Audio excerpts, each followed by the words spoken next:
We're going to use a series of short vignettes of an interview between a doctor and a patient to illustrate how motivational interviewing may be used in the real world.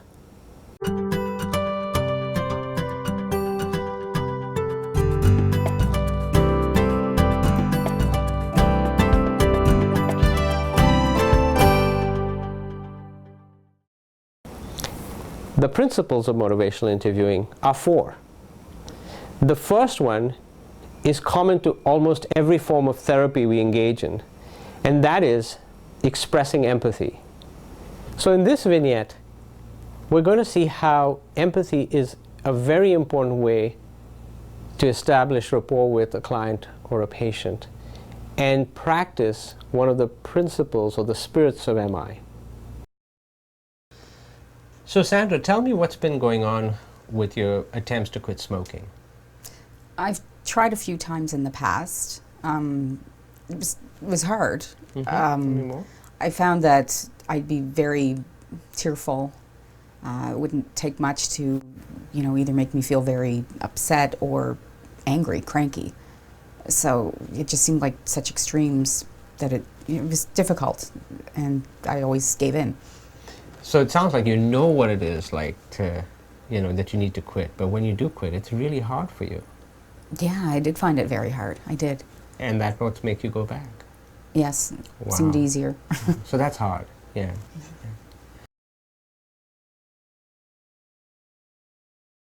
The second principle is supporting self-efficacy, which means any positive behaviors, any strengths are supported in the patient or the client.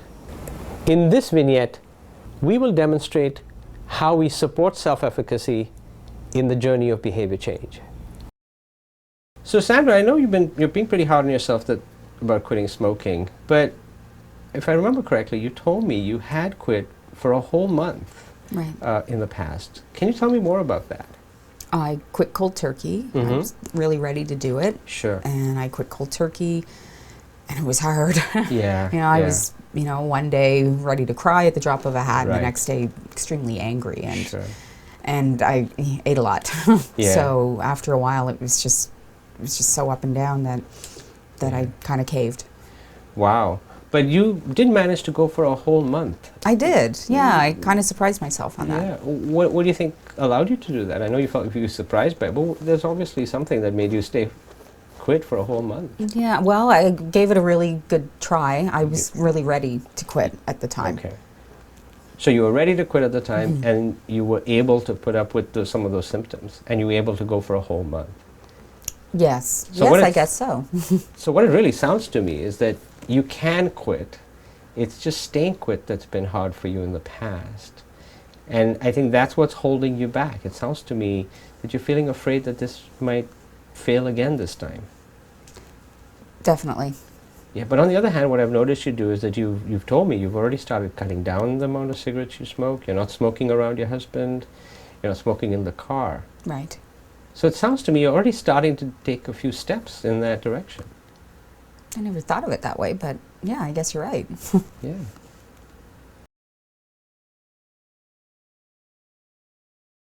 The third principle is developing discrepancy, whereby we detect and help the person see the discrepancy between where they want to be and where they currently are, so that they can make the changes necessary to achieve their desired goals. In this vignette, we are going to look at the skills and strategies that we need to help develop discrepancy for behavior change. So Sandra, I was wondering if you could help me understand what are some of the good things for you about smoking? Well, it's part of my daily routine. It's breakfast a lot of days, coffee and a cigarette. Yeah. I find it's relaxing to me.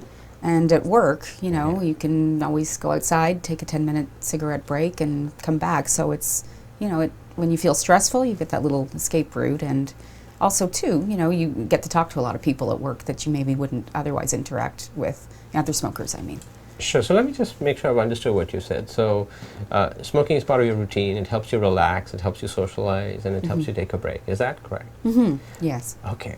So can I ask a slightly different question, but quite similar? Can you help me understand what is not so good about smoking for you?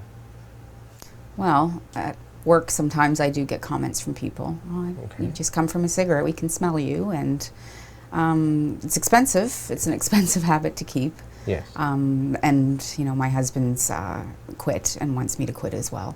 Yeah. And I know it's not doing my health any good.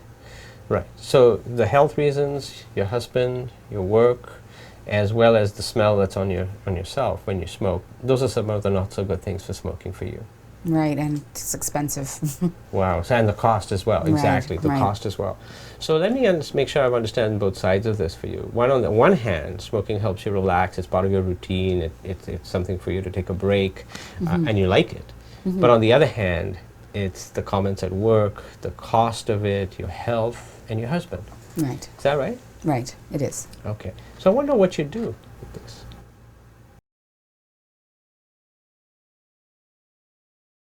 The fourth principle is called rolling with resistance. And that is something we need to listen for, because as soon as we hear the patient talk about not changing, rather than pushing ahead, we need to take a step back and prevent the resistance from getting worse. Now in this vignette, we're going to see how you recognize resistance and how you can roll with it so that you don't enhance resistance in the behavior change consultation. So Sandra, I just want to make sure that we've on the same page around this, and what I've heard you say is that you're going to quit next week, and you are going to see the dietitian tomorrow, and you're going to start an exercise program on Friday. Did I get that right? No, not really. I'm sorry. I'm not quite ready to quit smoking. I would okay. rather kind of get the diet part under control first, I think. Okay. Sorry, I misunderstood that. I thought you wanted to do both together. Okay. So that's no worry. I mean, as I said, I don't walk in your shoes, and this is something that I want to respect that you're going to be doing. You're going to be doing the hard work, and I'm here to guide you and help you. But I'm certainly not there to force you. So I apologize for that.